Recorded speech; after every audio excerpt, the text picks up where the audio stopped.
Did you know that people think that Jews have horns? They do have horns.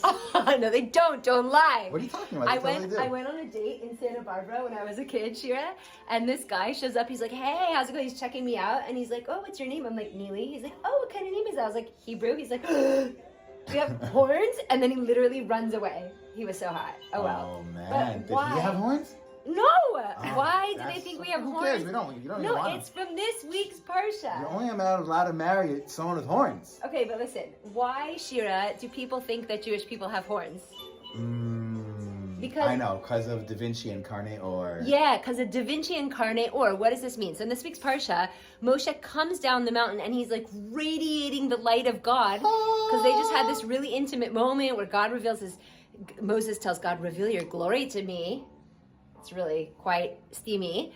And then... It was nice though that Moshe was finally like being vulnerable. Yeah, and they get together That was and true. it's this like really gorgeous moment and he's like, they have this intimate moment. He comes down the hill, he's radiating light. And guys, how do you say rays of light in Hebrew? Kerenor.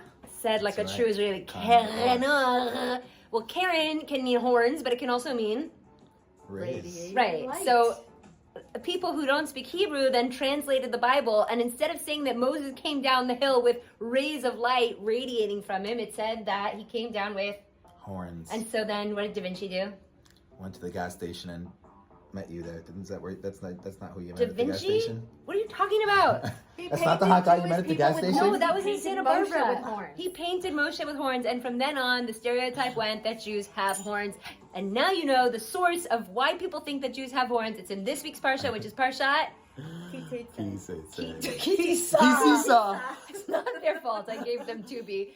Good Purim. Now you know why people think Jews have horns. It's from this week's Parsha. Now you know.